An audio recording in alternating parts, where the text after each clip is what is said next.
Welcome back, everyone, to another Stock Market Open live stream. Today we have the ADP report. Good old ADP report just came out. Actually, it comes out a little bit earlier than the time frame that the jobs report comes out. ADP report comes in with an actual report of 164 versus the survey of 125. Now that's quite interesting because that's a stronger jobs report. And a stronger jobs report is kind of exactly the number that the Federal Reserve is trying to maintain while they fight inflation. So the question is, will stronger jobs numbers actually end up leading the Fed to say, well, you know what, higher for longer than it is? And absolutely possible. Now, the ADP report is funny because it doesn't always do a great job of giving us a clear guide of what the real jobs report looks like. Today's Thursday, which means tomorrow's the actual jobs day. So we get this sort of private company survey preview today as the ADP report. And then tomorrow we'll get the actual jobs report. Jobs report tomorrow is expected to be 100 or expected to show 171,000 jobs. And after we get the 171, where that would put us at an unemployment rate essentially of 3.8. Average hourly earnings expected to go up 0.3% tomorrow, and that would be somewhat similar to what we saw in the ADP report of about 164. So they usually don't align though. Usually the ADP report is really bad at projecting anything, but we did get a tiny little uptick in yields after the ADP print came in a little bit higher than expected. Again, though, as we expect, super unreliable indicator for what the jobs report will actually look like. One thing I do like to do is go through and see what we get in terms of wage growth. ADP report tends to be decent at this when they post the darn thing. Right now, their website's still showing the November data. The December data is already out, so I'm waiting for that to populate. I don't know what it is with the new year here. Some of these companies are a little behind with even the Fed yesterday. It took like 20 minutes. Well, I got it after 10, but it took about 20 minutes for their website to stop error 404ing. So the start to 24 is kind of funny. Stocks down, website's not working. But anyway, so big thing now is how is that affecting markets? This stronger than expected read. Well, you could see your initial reaction here on the Qs would have been right about here. Here's your initial reaction. So you got an initial little uptick followed by a little downtick. You basically got nothing. I mean, this is such a benign move here. So we have the prior ADP report, worth noting, was came in at 103,000. Just get initial claims as well. 5:30 a.m. Here we go. 202,000 on initial jobless claims. That's less than the 216 expected. So again, stronger jobs numbers still yet. That's the big part, that if the Fed screws up jobs, go to recession. We know this at this point. That's built in. So both of these reports playing into or leaning into the Fed's idea of, okay, maybe we don't need rate cuts in March. And remember, yesterday's minutes, I think, were really a tool to try to delay rate cuts because they give the Fed more time. And in my opinion, that's what the Fed's looking for. They're looking for a little bit more time to decide, okay, do we actually want to raise or start reducing? Now, the market is still pricing in an about 66.7% chance that we will have at least one rate cut by March 20th, or on March 20th. That does include about a 3.4% probability of a 50 basis point cut. So we're still more likely than not to get our first cut in March, even after the minutes. But I think that's going to lead the Fed to come out with a little bit of hawking for trying to delay this out to May. The May meeting is May 1st. So that would give them if you don't actually get that much more data. See, from March 20th, you'll have the releases that come out early in March. So you'll have 3 more CPI reports between now and the March meeting. You'll have January, February, the releases within, right? January, February, March, which are actually December, January, February data. You'll have 3 more reports by March 20th. By May 1st, you'll only have 4 more. So you're not really gaining that much more by waiting until May. So that's probably why markets are still pricing in that rate cut in March, just the belief that the next 3 inflation reports will be soft. We'll see. The next inflation report does come out on the 11th, which is a week from today. The consensus presently is that CPI month over month would come in at 0.2%, with core at 0.2% as well. CPI year over year, 3.3. Year over year core, 3.8. Worth noting that yesterday, actually today at midnight, take a look at this. I want to show you this. So hop on over to ehack.com right here. And on eHack, we have this little note here about how there's this guy, Jim Bianco. He's a Wall Street forecaster. Okay. Wall Street forecaster dude over here. What does he have to say? He has to say 10-year yield could rise to 5.5% in 2024, which is the opposite direction that most people think.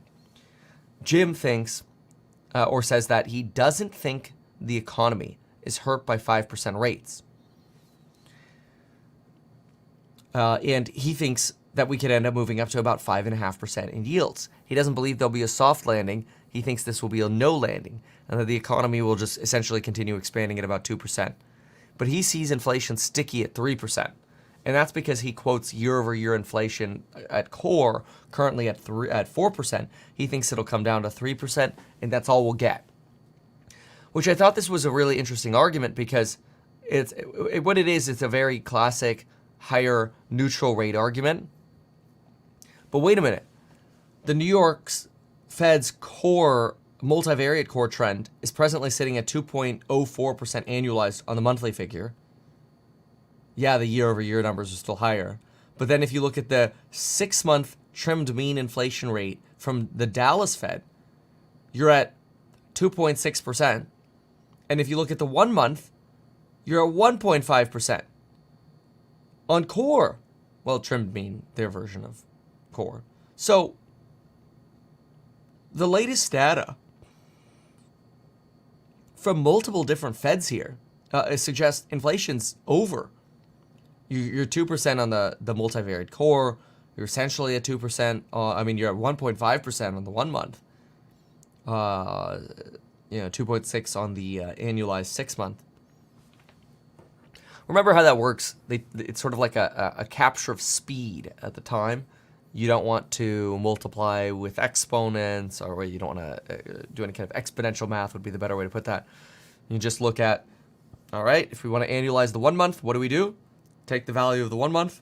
For example, on multivariate core, take services X housing. You take something like services X housing would be 0.17%, and then you multiply it by 12. That gives you that 2.04. Just an example. Anyway, all that's over there at ehack.com. So you can see that a little bit more in detail if you want. You know what I should do is let me link the at least the multivariate core website, so that way folks have that as well if you want that.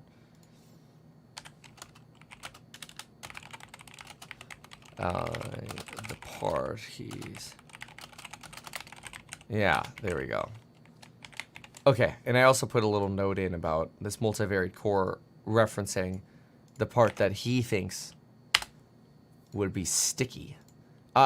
You don't actually hear that many people anymore talking about sticky inflation.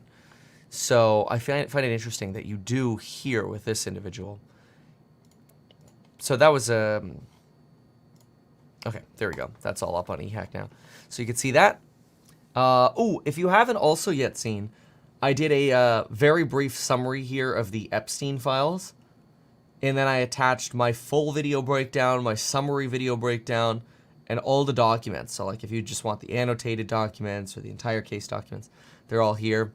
Got a little bit about a Wall Street Journal piece on demilitarizing the Gaza Strip over here, as well as a foreign affairs article.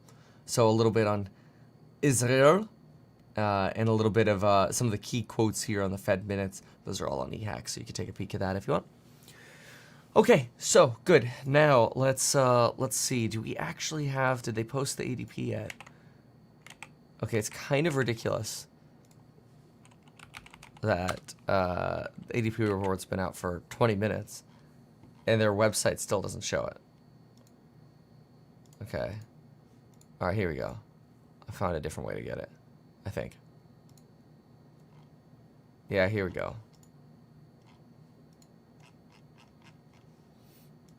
Okay, well, I'll just read it off of here. Private sector employment increased 164,000 jobs in December, and annual pay was up 5.4% year over year. Okay, 5.4%. Ooh, I could actually compare to November then. I'll put these side by side. Okay, so pay. Always looking for that potential wage price spiral, which really hasn't existed for a very long time. Okay. Okay. Job stayers saw 5.6% pay increases in November, slowest gain since September of 21. Job changers saw the slowest pay growth of 8.3%. If I look at the current report, you have pay for job stayers slowed to 5.4%, down from 5.6 in the prior month. Job stayer or changers went from 8.3 to 8%, continuing the deceleration that began in December or September of 22. We have where are the jobs going? Let's see here. Well, first, small firms gave the lowest increases at 4.6% versus 4.8 from prior. I wish I can print this darn thing so I can pull this up. I'll do that in a moment. But anyway, get some quick other data out. The prior revision was super nominal. The data is actually becoming better. Like you're getting less of the volatility. Okay, most of the job gains occurred in the Northeast, New England, and Mid-Atlantic, whereas, and the South. So the Northeast and South gained. Wait a sec. The Northeast and South gained in November. In December, the Northeast gained. The South actually slightly lost. The West gained. Okay, this is pretty volatile. That's interesting. Yeah, the West gained the most. Mountain and Pacific region. 109,000 jobs versus 7,000 lost in South. Midwest, negative 21,000 lost. Midwest has been a very slow grower. Which sections are growing? We've got goods producing only grew by 9,000 in December. They fell by 14,000 in November. And service producing grew by 155,000 in December versus 117 in the last. Most of that concentrated still in leisure and hospitality. Leisure and hospitality actually beating out. See, leisure and hospitality went negative in the last one. In the November report, you had negative 7,000 on leisure and hospitality, with education and health services pulling 44K in gains, and transportation and trade gaining 55K. In December, leisure and hospitality gained 59,000, education and health 42, trade, transportation, utilities 15K, manufacturing negative 13,000, just kind of similar to the negative 15,000 from the prior month. Okay. Interesting. So, all right, let's see if I can print that from here, and then I can put a link on eHack in case anybody wants it. But for some bizarre reason, it's still not on their website. It's just like, try like a private browser or something here. Cached.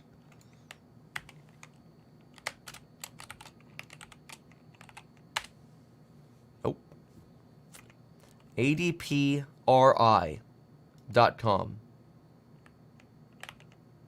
Oh well, doesn't matter. All right, what else? So that gives us a bit on the ADP report. The usefulness, though, of it, just bear in mind, is not the greatest. Jobs tomorrow will be a lot more impactful, I'll say. Let's see how the market's reacting, though. We have... Okay. Wow. The 10-year yield indicates, up 9 basis points right now. Basically right back to 4% on the 10-year yield. Oil up about 0.5%. Pre-market shows the NASDAQ down with the Dow up and the S&P down. Not as bad as yesterday, but oh yeah, look, you're kind of slipping here. I think you're slipping as basically markets are just unwinding those bets on earlier rate cuts. So, Intel, another day in a row of declines right here. Down about 3.7% on Intel. Apple down another percent. Trade desks over here at 0.5%, sitting down at 69. Tesla's right there at negative 5 basis points. And to the upside, you have Peloton up 7%. Let's take a peek at what's going on with Peloton here. Let's see if there's some news that came out over here.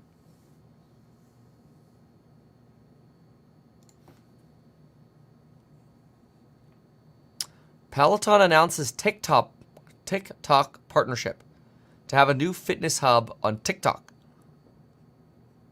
Wonder how that would work. Just like what, people riding Pelotons while live or something?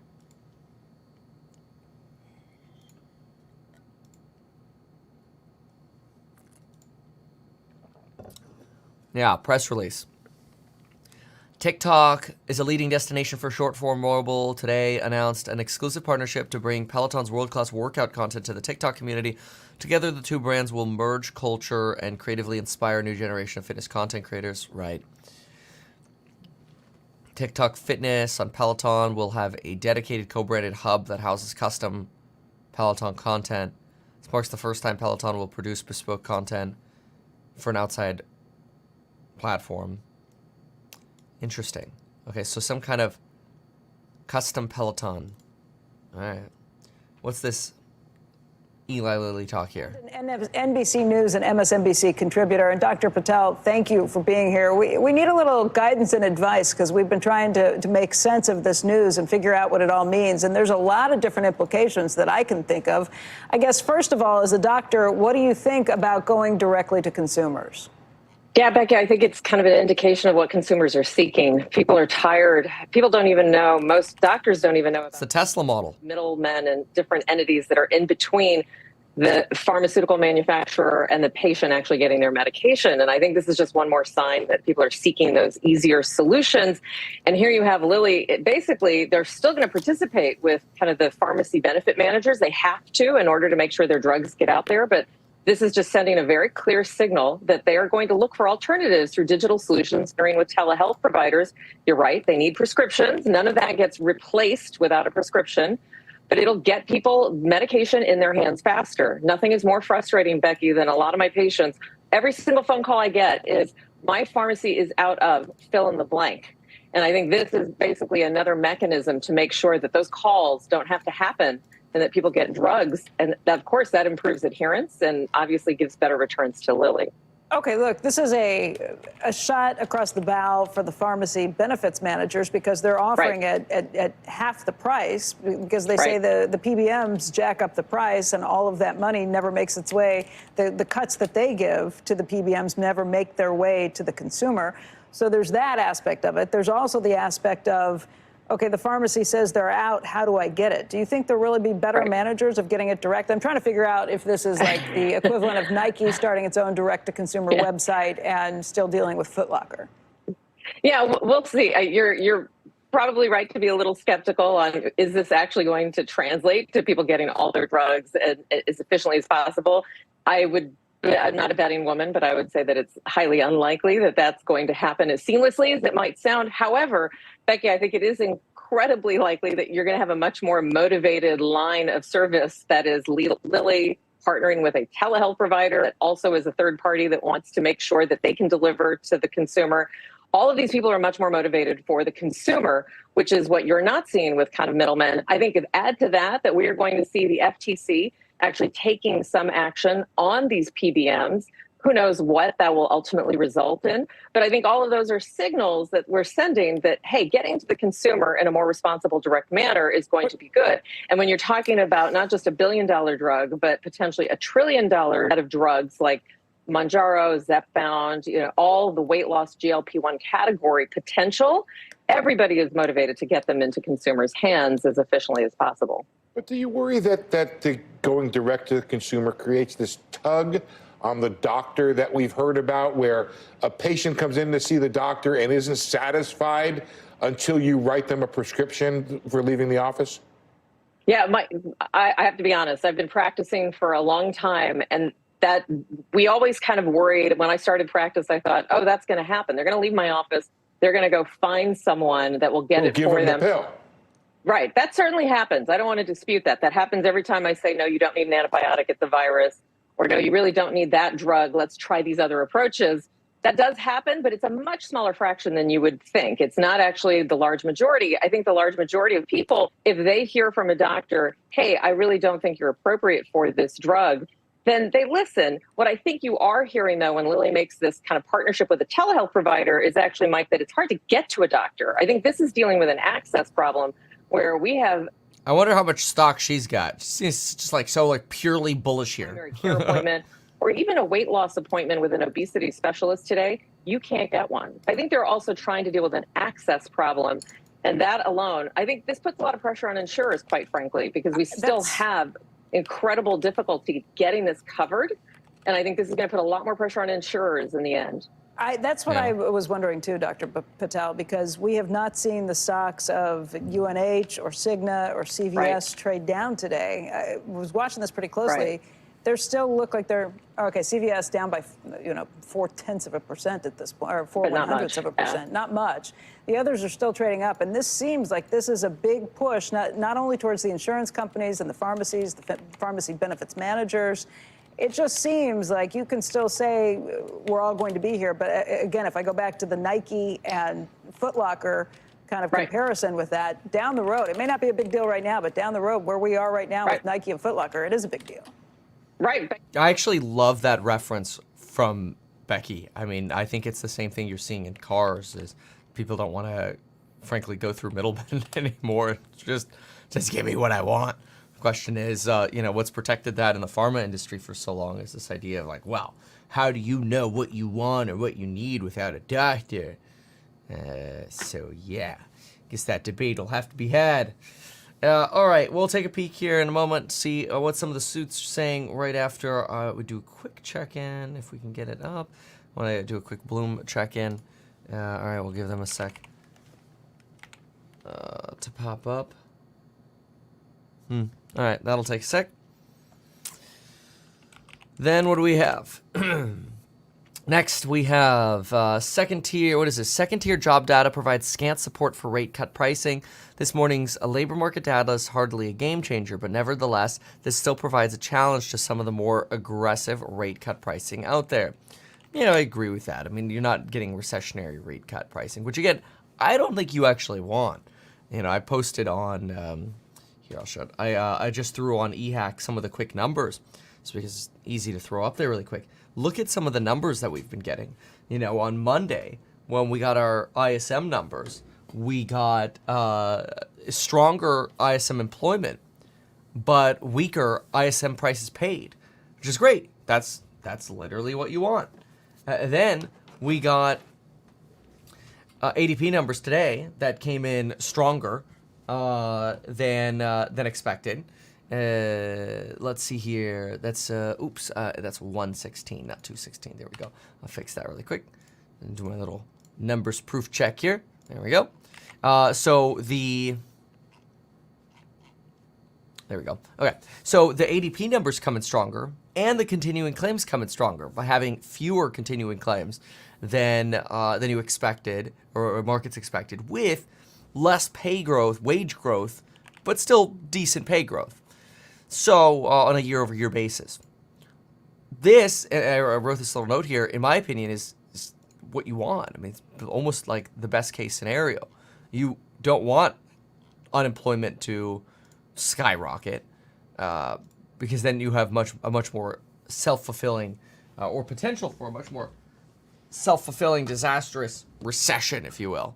That would be bad. All right, what else? German CPI. German CPI comes in slightly less than expected in December. Alone wouldn't move the needle on ECB pricing, but it probably adds a slightly dovish narrative. What do we got here? Traders have favored. Let's see here. Okay, here. Overall, German EU harmonized inflation. Harmonized is just sort of like equalizing it to the rest of the EU. Inflation picked up 3.8% year over year in December, less than the 3.9 estimated. And on a month-over-month basis, inflation was 0.2% versus the 0.3% expected. Remember, even the Fed acknowledged in their minutes yesterday that inflation was starting to trend down at a faster pace, and that it's essentially an optimistic thing that is occurring. Of course, that risk will always sit there. I just don't see the Fed at any point going, well, you know, we're never going to have to go up again, because inflation could always be a problem again. So that's German CPI. And what is this? I thought this was a little interesting line here. It says, Goldilocks scenario only works when you're not expecting it. Markets were poised on New Year's Eve for a Goldilocks economy of not too hot, not too cold. Okay, I mean, that does kind of feel a lot like it is right now. Everything's just right. Even after a rough opening year for this... resourcing two parts for those. Sorry about that. Even after a rough opening to the year for stocks, the faith persists and has found a friend in Bitcoin, bolstered by the first official U.S. data releases of 2024. But there's also a compelling case for a reverse Goldilocks, and sentiment has oscillated after each of the last three FOMC meetings. Okay, interesting. This is basically suggesting that, you know, we go through a little bit of an unwind over the next Fed meeting here on the 31st. I don't know. Let me see. Okay. All right, there we go. So, reverse Goldilocks. I don't know. Sometimes I feel like they just have to say something to say something. That's bizarre. I like how they call the ADP jobs report second tier. Lulz. All right, what else? Red Sea, still got issues over there. It'd be nice to clear out some of those issues, but that drama's still going on. Apple hit with second downgrade this week as iPhone growth worries grow. Apple was already the least loved big tech stock on Wall Street. Growing concerns over iPhone sales have now triggered the second downgrade, with Piper Sandler downgrading them. We're concerned about headset inventories following the Barclays downgrade. Tesla's robotic driving valuation races past Detroit rivals. Well, yeah. I mean, what do the Detroit rivals have? Nothing. Tesla's valuation premium over traditional automakers may stem from its unique FSD business. The company is doubling down after GM and Ford paired investments in autonomous driving. FSD explains more than half of Tesla's valuation in our scenario, with twice that of GM, Ford, and Stellantis combined. Yeah, well, that's also because FSD is really good. Cool. What do we got over here? On the markets, Ross Mayfield, investment strategy analyst at Baird, which is more than $400 billion in assets under management. Ross, good morning. Navigate us through these last couple days in context of the huge rally we had at the end of last year. Is it all over? Is it just a break? I think it's much more likely this is just a tidy kind of consolidation correction after a really breathtaking rally across November and December. So, the market was overbought by almost any metric you could look at. That's bullish over the intermediate term, but in the near term, a little consolidation here and there. It is not surprising, and especially with the context of investors maybe reassessing whether all those rate cuts they started pricing in are actually going to come to bear. I think there's a reality check on that front as well. I read the Wall Street Journal's lead headline this morning. Stock's bad start to 2024 has forecasters on edge. And I thought, there's so little faith in the rally we just had, I want to buy it. Is that, I just feel like people are so lacking confidence in what's happened. All of a sudden, they're ready to write the whole thing off after 2 days. I think that's a positive sign for the rally. Yeah, absolutely. I will take any negative sentiment we can get. I mean, some of the survey data on retail investors suggests more of an optimism or euphoria after the big rally. But there are still things like what you're talking about, like the big inflows into money market funds that suggest there's just not quite this buy-in yet, that it feels somehow, not real, that the idea that a soft landing could actually happen. There's just still a lot of skepticism out there. And as you mentioned, those are the kind of things we want to see. When it's all euphoria all the time, those are the time to hit the doors. At the same time, Ross, you have to deal with the issue of valuations. What do you expect to happen? Earnings season, I think, starts next week in earnest.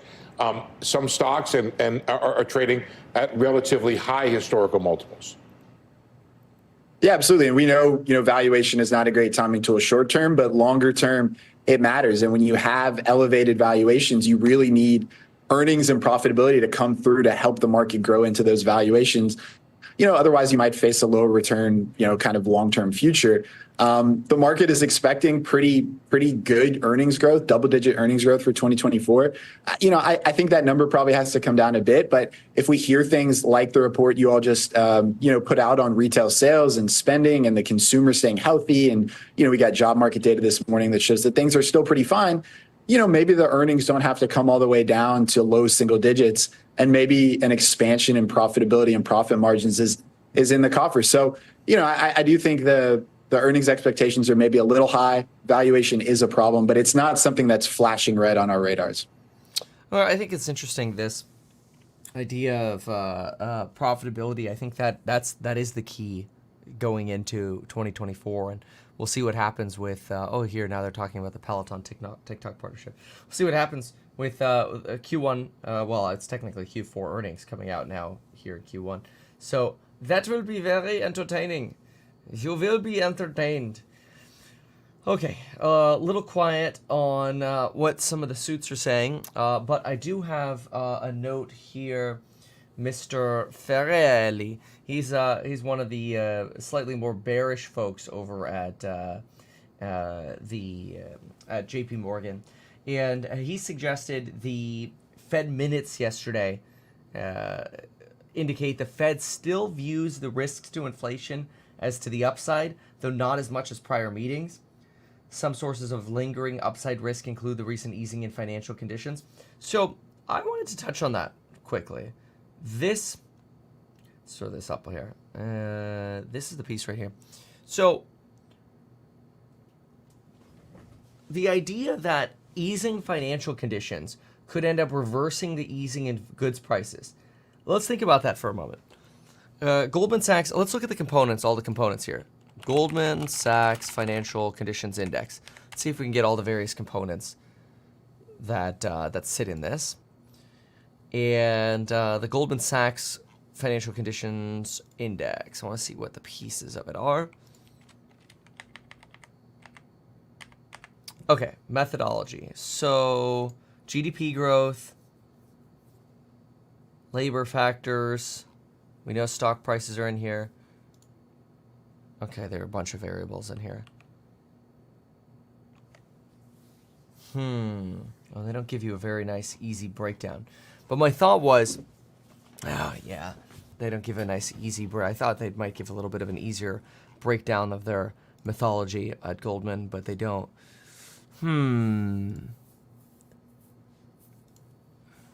Cool. Maybe Reuters will give us a breakdown. No, they just give us a chart. Financial conditions index, including borrowing costs, exchange rates, stock market moves, yields. Anyway, we know yesterday we were looking at financial conditions moving down. And so the question that I'm running through my head is, if borrowing costs go down, does that necessarily induce inflation? Well, it lets you buy more. It doesn't necessarily mean inflation, it just means you can buy more. When the stock market goes up, you have more wealth, so you can spend more. And, the same thing really of all these other factors. So if financial conditions loosen, you should be able to buy more. Does buying more cause inflation, though? That's the big question. And as Farrelly mentions here, the committee views risks to inflation as skewed somewhat to the upside, though not as much as prior meetings. When we look at those minutes that we covered yesterday, the Fed really argues this idea that, hey, we might be in a situation where we start undoing some of the inflationary progress because of weaker financial conditions. I don't know if that's necessarily true, though. I certainly don't see that evidence when we look through our earnings reports or our earnings calls. Every single day we're doing that in the Course Member Lives. We talk about them here, but I'm not. I guess I'm not convinced by that. So I'm not as bearish here as the market's trying to unprice some of these rate cuts and expectations. Let's go back over here. Oh, they're talking Apple downgrade. Okay, we already covered that. Okay, next. So, what else do we have today? Outlook for economy, global economy hinges on these 5 pressure points. This is a Business Week article. Will the American consumer capitulate? Right. That's a pretty big question. People still trying to figure out if Americans have excess savings beyond what they had pre-COVID. Can Beijing keep a lid on the housing crisis? There was a piece somewhere yesterday talking about how it could take up to 10 years for Beijing to really figure their housing crisis out. Which that just sounds wild. 10 years. But that could be right. Will Germany keep lagging? Especially since Germany is one of the largest economies. To me, that's just a way of exporting deflation from China and Germany. You get a weak economy over here. Is China actually going to get out of negative rates? TBD. And can India live up to its promise? That's the 5th one. As China settles into a slower growth track, economists are looking to India to eventually take over the new global growth empire. It's not a lot to live up to. Prime Minister Modi faces an election April-May. Political challenges. Goldman Sachs economists expect increased government spending to be the main growth driver in the vote. Ooh. Yes. Everyone always loves more spending from the government. Okay. Taking a peek now at... I'll take a peek at Nike. Look at Nike. Sitting at 102. Zooming out on the week chart here. Sitting a little low there on the Fibbies. Well, actually, I don't even have a Fibbies. I just have a longer term. Looks like resistance over here. It's been a support a couple of times, but it's just sitting on top of that. Carnival Cruise Line's getting rejected by its longer term. Bitcoin today recovering. So we have a recover here when we look back at the 5-month chart, or 5-minute chart rather. Basically, we've been nearly straight recovering since around yesterday afternoon. So after we got that sell-off on ETF rumors that an ETF wasn't going to get approved. Looks like you do have a little bit of a slow climb back. Costco on the day chart starting to roll over a little bit, down at 6.44, presently sitting at down about 0.92. Pre-market's up about 13 bips though. Tesla down about 31 basis points. You can see over the last, on the hour chart here, you can see that kind of straight down decline we've seen from the 265 level we hit. SoFi down 13% yesterday, up about 60 basis points in the pre-market. Enphase down 6% yesterday, down another percent in the pre-market. Trade Desk down 1.8 yesterday, up 36 bips now. Apple down again another 1.2%. You do have a longer-term support here at 181, so we'll see what happens at 181 for them. All right, popping back in. Treasury client survey, biggest drop in net long positions in a few years. No. It was. The ETF not being approved was just a rumor.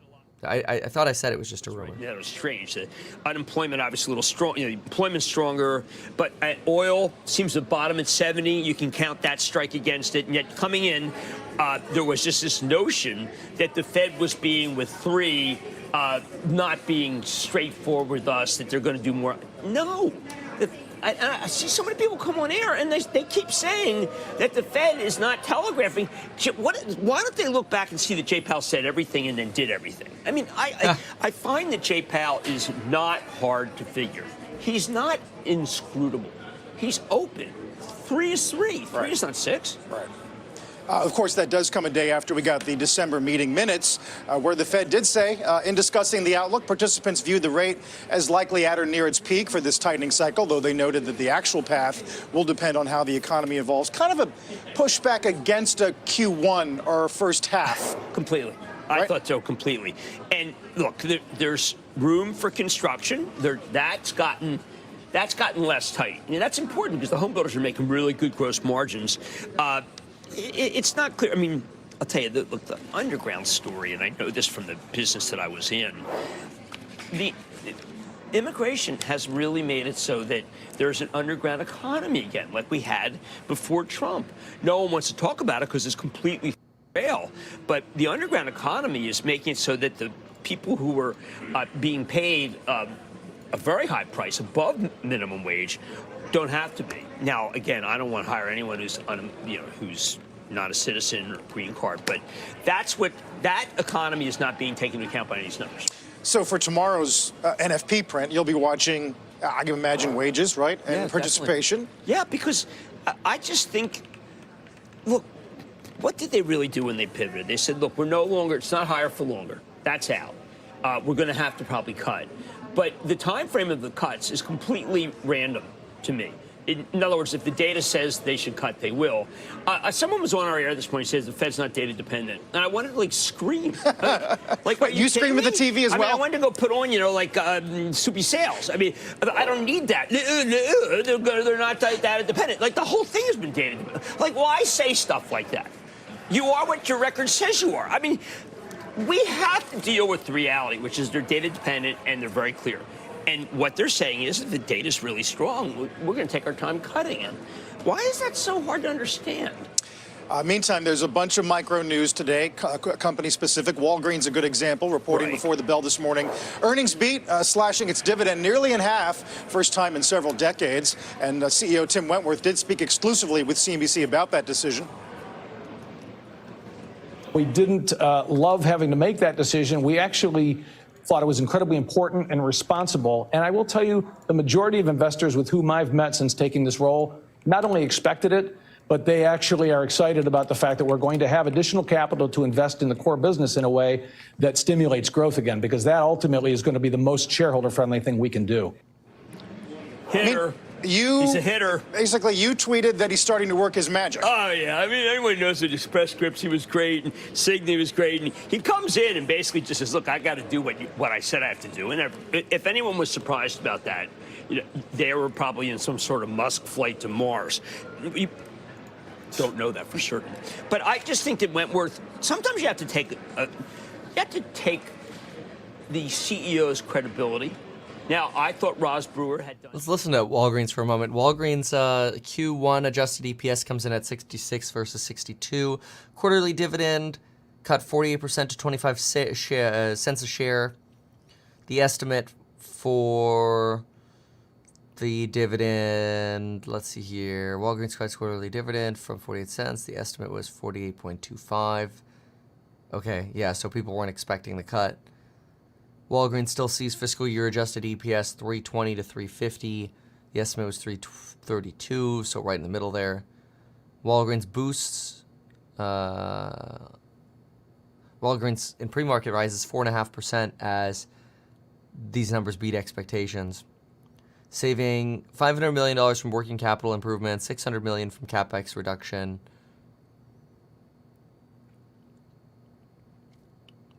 Don't see additional primary care investment. Okay, so let's see how that stock's moving. I don't know how they still exist post-COVID, but they do. Oh, now it went negative.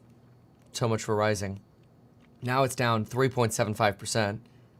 It was down 4.05% on the day. And look at that downtrend. This is the week trend. Let me go to the month trend on Walgreens. This is the month trend on Wall Street. So we peaked out August 2015 on Walgreens. We had a revisit of peaking out December of 2018.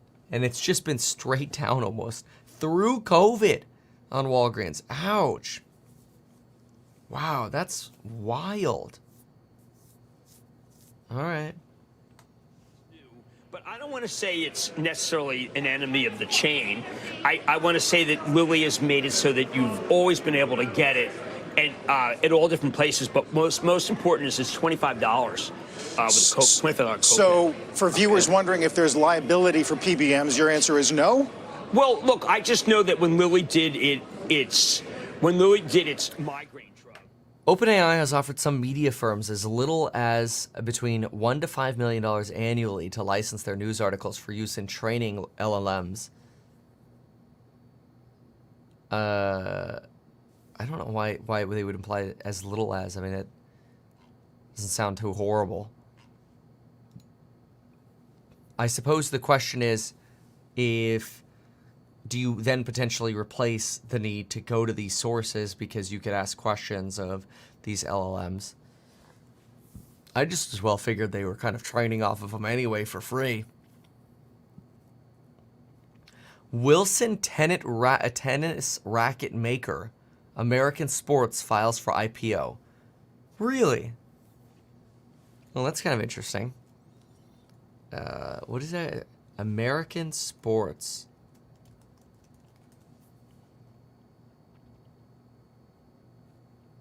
See if we can get a peek at that. That would be very interesting. Get an S1 on that. American Sports. Maybe they've put that on their website. Wilson. That's how I feel like what everybody knows them by is just Wilson. Yeah, AMER Sports. So it's Amer Sports. Obviously, that is presumably American. But anyway, Amer Sports. Okay. Let's see if we could find their S1. So go to filings. Let's see if they make money. I'm kind of curious. I mean, they better make money.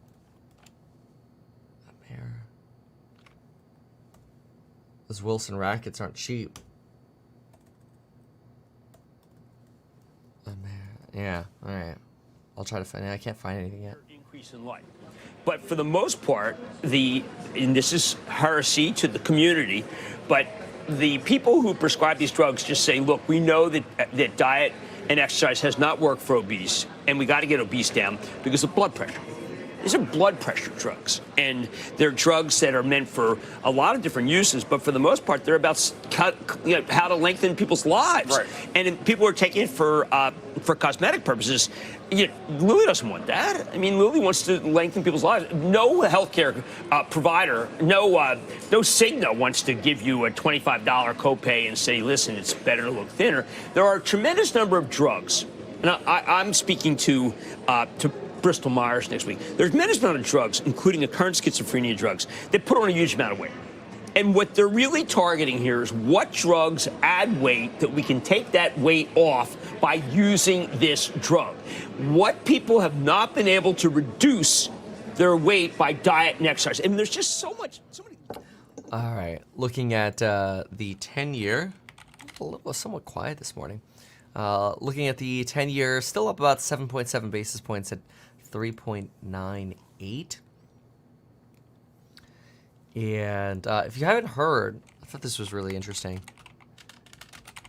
Oh, what's this? huge increase, but it was an increase for Ford, 0.8% increase in Q4 sales. But listen to these numbers, especially when you break out hybrids and EVs. Hybrid sales, and we've talked about how Ford has an underappreciated hybrid business, up 55.5% in the fourth quarter. EV sales up 27.5% as they increase their production, particularly with the F-150 Lightning. ICE models. Now, this is interesting, guys. This is where you see hybrid and EV sales replacing ICE model sales, down 3.5%. So again, Ford overall for the fourth quarter up 0.8%. And guys, we also have the numbers from Motor Intelligence in terms of overall EV sales and the EV market share. Remember, Tesla has dominated this market really from the beginning. They created the market and they still own it, but it's down now to 55.1%. Look at Hyundai Kia, underappreciated how their EV sales have grown, and they're doing quite well, actually. Then you have GM, Ford, and Volkswagen. Bottom line is this, guys. This will be the year when we see how much the other guys, and I'm talking about the non-Teslas, can ramp up production and cut into Tesla's market share lead. By the way, with Tesla, Model 3, Model Y, they are 51% of all EV sales in this country. Those are the two Goliaths. You know, they're in charge of EV sales right now. But, Phil, great reporting as always. And yesterday it was amazing how you talked about the Japanese. I was like in awe of them. But I do think that maybe you are right. We bear down on Ford and trucks. They seem to be doubling down on what they're great at, which means they're making it so that they're going to make a lot more money than we think. I don't know. Jim has like an obsession with Ford and these auto companies. I don't know, man. Just because they raise the prices on the Lightning doesn't mean they're actually going to end up selling them. I don't think so. I think it's a stupid move, but all right. Is the discussion with buyers, at least amongst themselves, you know, or with their spouse or whoever, saying, okay, I want an F-150, Carl. Do I buy the ICE model? Do I buy the hybrid? Maybe I buy the EV, although for some that's still a bridge too far. The hybrid is hot right now with the F-150 because people are saying, I want greater fuel economy, Carl, but I still want the F-150, and that's what you're seeing here. Very exciting. I also know, Phil, let me just ask you, I know we've got a close to cutaway, but I don't care about that. It doesn't matter that Ford is winning in a country like Australia, where they compete against the Chinese when it comes to trucks. Does that matter? Well, look, you could make an argument that it's a relatively small market. I would make the counter argument. Where were they just 10, 15 years ago in Australia? I mean, they used to be the main sponsor of the Australian Open. They were a big deal there. That faded away. Now they're number one. That says something about the strength that they have over there that they're trying to build in Southeast Asia. Fantastic. Not to mention just the unit sales for last year, which I know Phil mentioned last night. Third consecutive year, the U.S. consumer spent $500 billion on new cars. People don't understand. Like, the auto market is gigantic. It's incredibly important. It's right about Tesla. But I do say that, look, my charitable trust owns Ford, and it's been tough lately. But Ford 150s are tough. Phil, thanks. Let's take a break here, take a look at the pre-market. We'll get to a pretty solid batch of upgrades today, including GM, Home Depot, Amex, Verizon, Allstate, Dollar General. When we come back.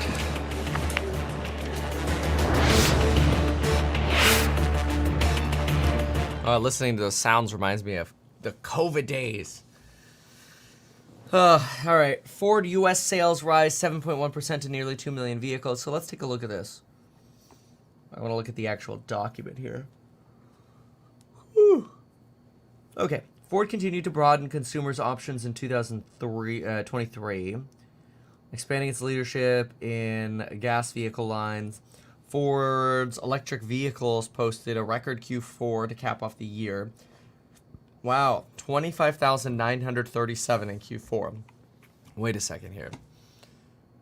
What was Tesla? Like 485,000. Divided by, well, I guess I'll do it as a percentage. That's about 5% of Tesla's numbers. And if I divide Tesla's quarterly numbers by 90, Tesla does this in about 5 days. Less than 5 days. Tesla delivers over 25,000 cars in less than 5 days. Took Ford 90. Wow. To deliver the same amount of EVs.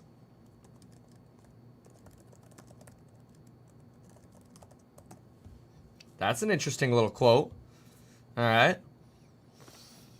Okay. Ford sold 25,900 EVs.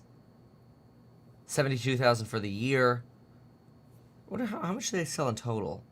To nearly 2 million vehicles in 2023. Wait, nearly 2 million vehicles in 2023. That's also roughly how much. Yeah, look at that. So, Tesla 2023 sales totaled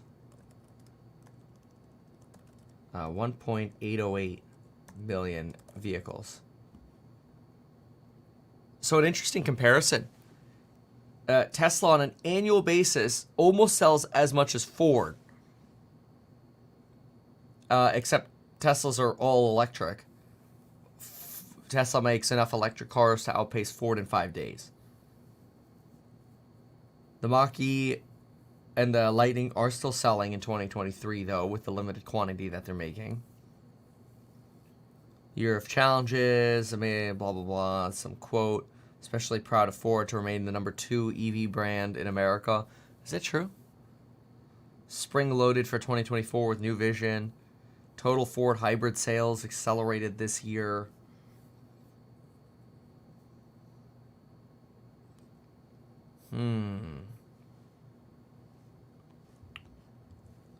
Ford has the vehicle a consumer wants. Yeah, okay.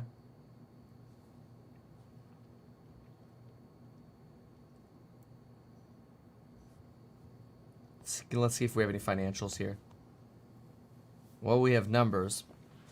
Hybrids. Oh, wow. They barely sell hybrids, too. They're mostly ICE. Yeah, okay. That's interesting.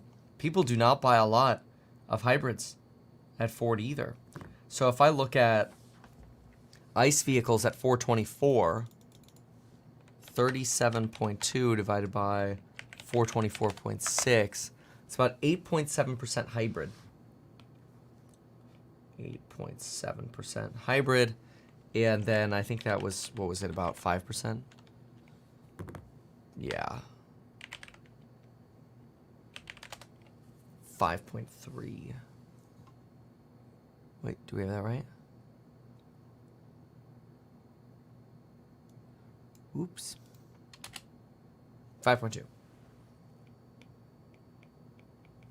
So 5.2% electric.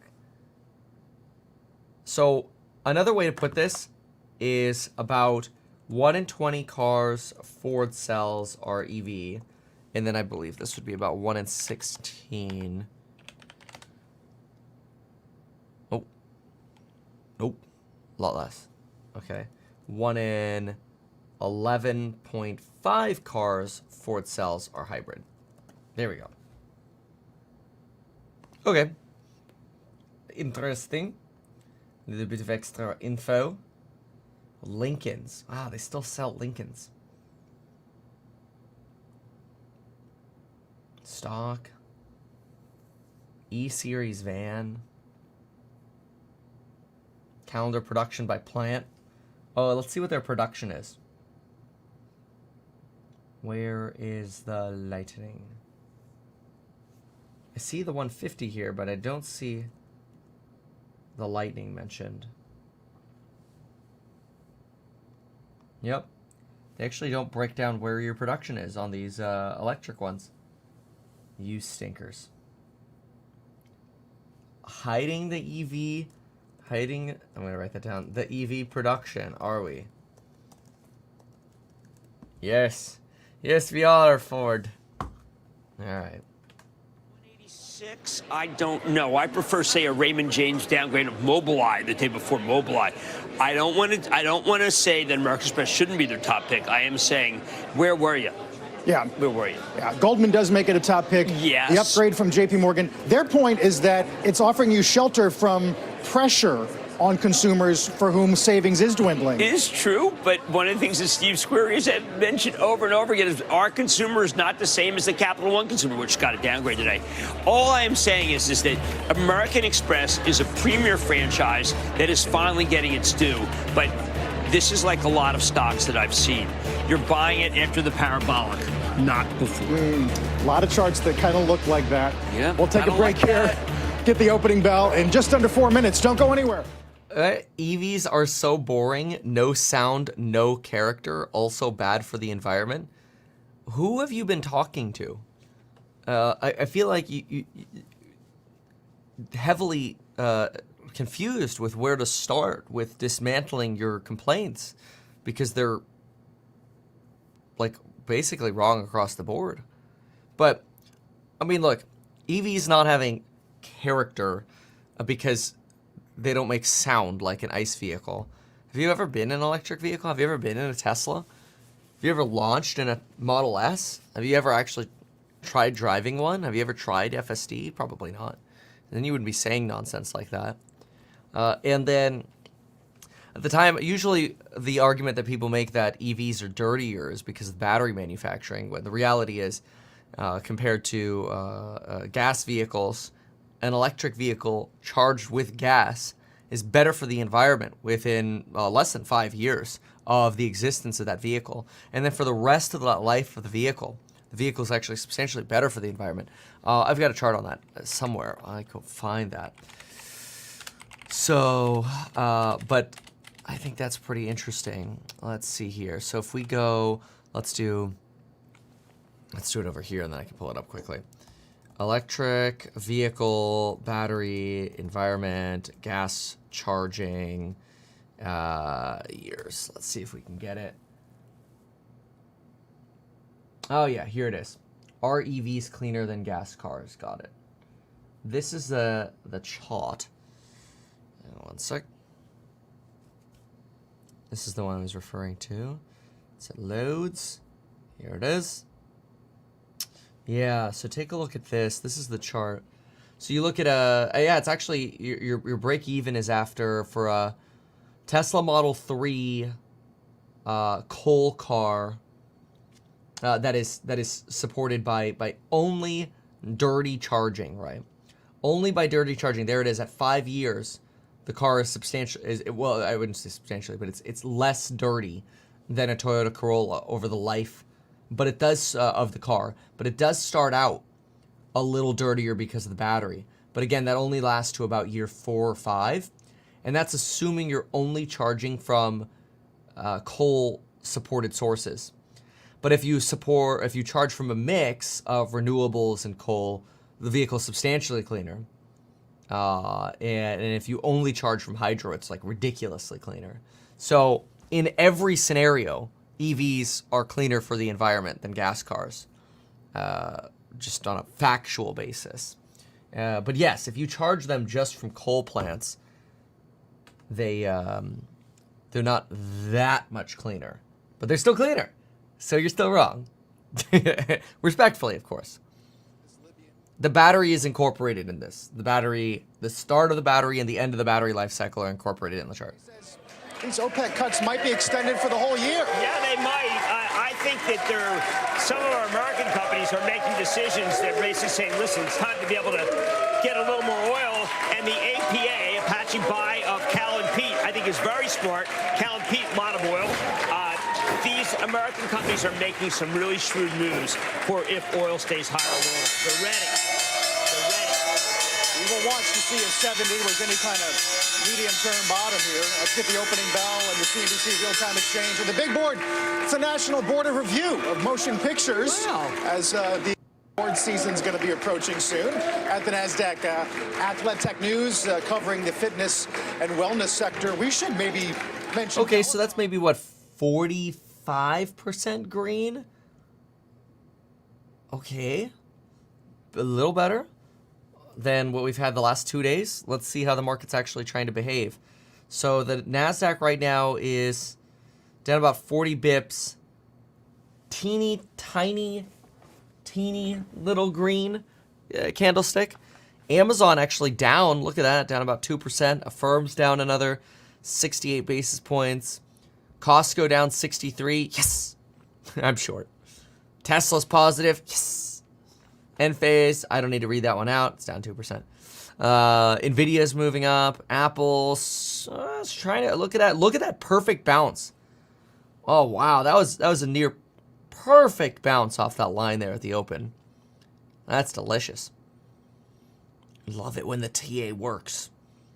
Palantir all the way down at 1611. Finally starts rotating again.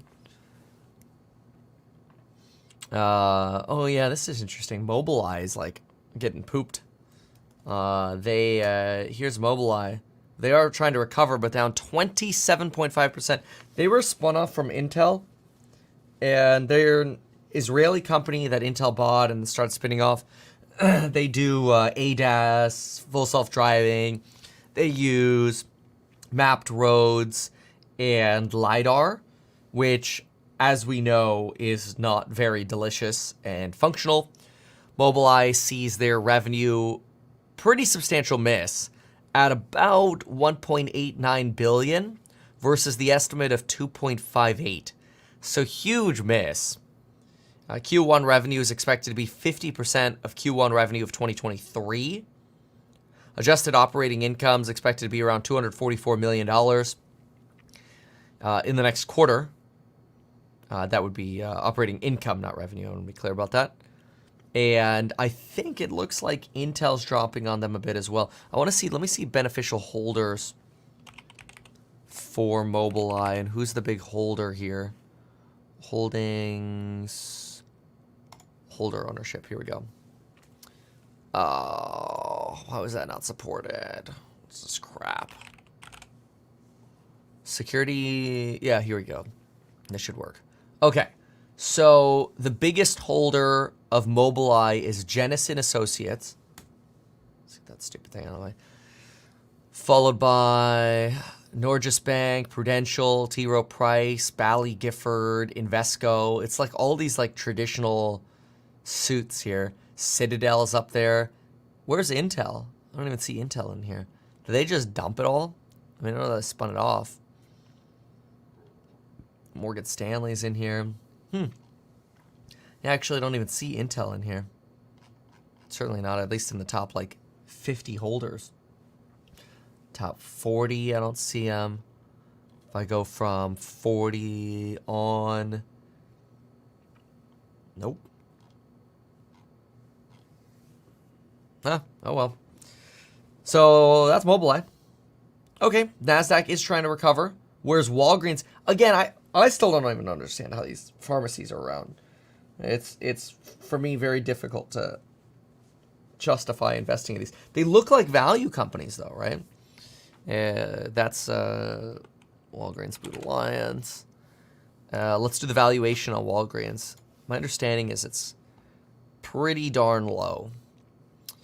So you have to keep in mind you get a company like Ford that has a PE of like what, 7 or something like that, 6 maybe.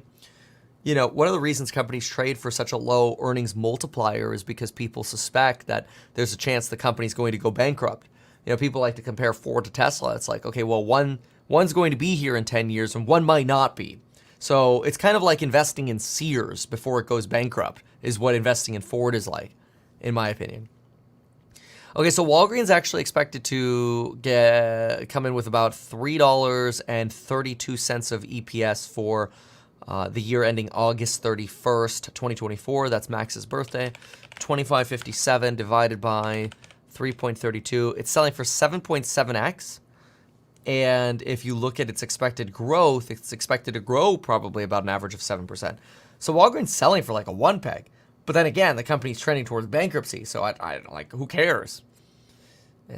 So you kind of have to balance that out a little bit. Okay. So then we have Magnificent 7 January start gives clues to market year. Oh, here we go again. The first week of the year's performance in the 7 largest S&P stocks has some utility for gauging full year results for the broad index. Relatively high correlation between the top 7's first week and full year performance. higher correlation than the whole index, excluding the top 7. Interesting. Yeah, well, the week ain't over yet. Claims data just released indicates receding recession risk. Yes, that's what we want. Second-tier job data provides scant support for... Okay, yeah, we read that earlier. Boy, very, very few updates today. Oh, I was going to touch on this. Did you hear that Vivek is not going to be part of the CNN debate next week? The criteria was set December 7th for the January 10th Iowa debate.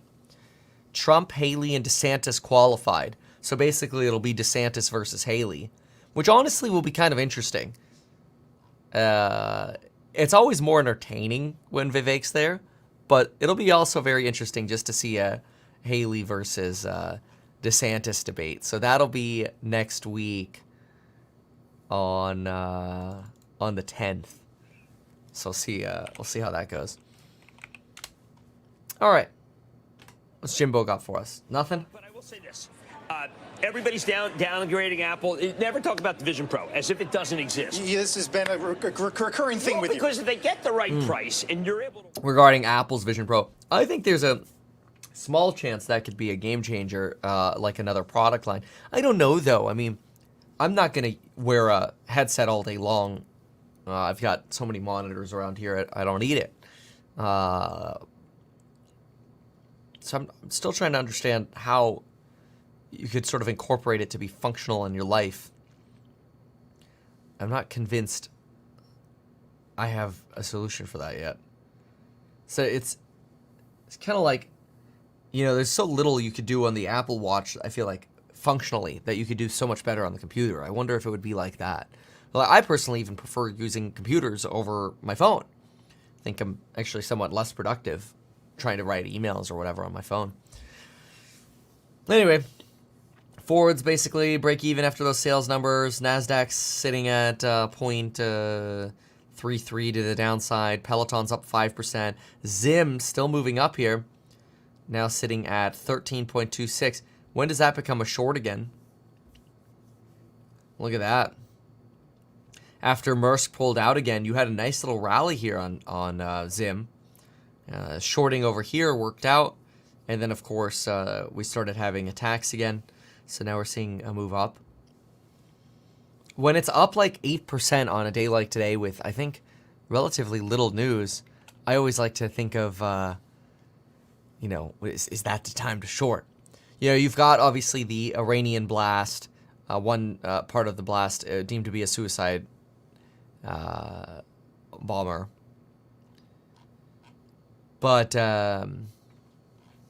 other than that, no particular updates that I'm seeing on the Red Sea, other than tension with Iran. BNPL fuels record online shopping. U.S. e-commerce spending was $220 billion between November 1st to December 31st. BNPL usage jumped from the same period last year.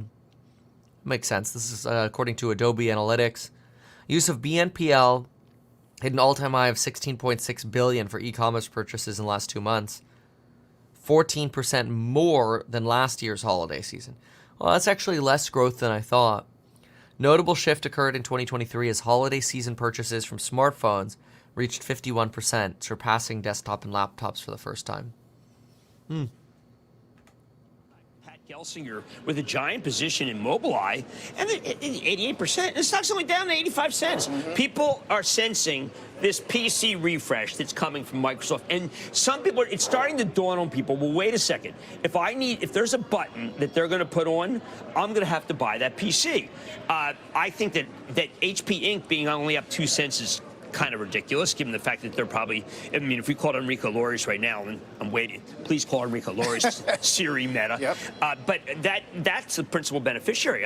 Sells at 8 times earnings. Kind of interesting. Well, Dell is really not that far from all-time highs. Yeah, well, Dell's got a complex, really complex, terrific set of order books that include... Yeah, it's sure-ish. I had the same reaction. Jim Cramer talking about a PC refresh. What? Who cares? I feel like I got plenty of PCs over here. What this excitement about a PC refresh? That's bizarre. SoFi accelerates retirements with 2% match on IRA contributions. Still trying to get more money. Very interesting. Then we've got Microsoft is adding Copilot key to keyboards with the upcoming Windows PCs. So it's literally a new key on the keyboards. That's the PC refresh. A button. I use one of these. I really love these. I think they're highly productive. One of these keyboard mice with all the buttons on the side. And I just, like, if I need to take a screenshot, I have a button on here. If I need to open, like, go to my desktop, I have a button for that. Search menu, I have a button for that. Opening, like, 1Password or whatever, a button for that. So just makes life, quite frankly, a lot easier. And you can't do that on a touchpad. Although, if you bag on touchpads, you sound like a boomer. But, I mean, come on, a mouse is way more effective. Anyway. Dynamic that's going to last several quarters. Well, it turned out that they were brilliant again. I mean, Netflix, remember when Reed Hastings, became not the operating guy, and people said, well, who are these new guys? These new guys are just as good, and I have to hand it to Sarandos. He's amazing. Although Plus, again, nice. Yeah, although you saw the Journal piece this week on how cancellations and churn are up, right, as the streaming bills mount. Well, there is a problem with streaming bills. They are big, but I think that if you aren't in Netflix, then we're talking, Netflix is still, hey guys, did you watch X? And the answer is no, then you're excluded from all conversations until you get to Apple Plus, and that's, oh, Tim Cook doesn't know what he's doing. Forget slow horses. Forget what he's got going. People talk about this stuff. People talk about Netflix. Yes. So it's very hard to not have Netflix. Let's cancel other things, but let's not cancel Netflix.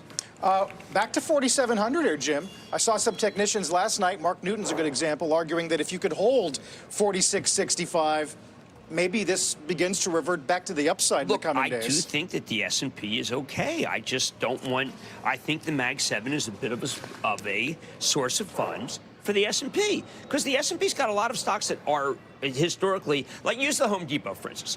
If Home Depot, if we do have a more normal economy, you should be buying Home Depot. I also think we're going to see, look, I know that this Microsoft button has just kind of been thrown out there, but Copilot, when I spoke with Microsoft, I was kind of like, guys, would you please not make this an enterprise? Would you please make it so the consumer is going to have it? Now, I'm not saying that's what they did. I am saying that they probably had it in the works, and this is the way we will all use AI because it's so easy. Do you think this feeds a big hardware refresh? Yes. Because that would be news. Yes, I do, and I think that people are ignoring it today, and it doesn't make any sense to me. Now, a button feeding a big hardware refresh? Come on, Jimbo. That's one of the stocks that is actually held up better. But this is just one more example of Microsoft being aggressive. And remember, they did get Sam Altman, who, by the way, when I heard him speak, he's a bit of a visionary. I mean, when he speaks, it's like you're really doing your best to try to keep up with him. Yeah, Mo Nadella did say we're going to make Alphabet dance. Right? Yes. Whatever. All right, let's push this button and look at some tickers. In the meantime, Tesla up about 30 basis points, although it was almost flat there for a moment. Some good volatility today.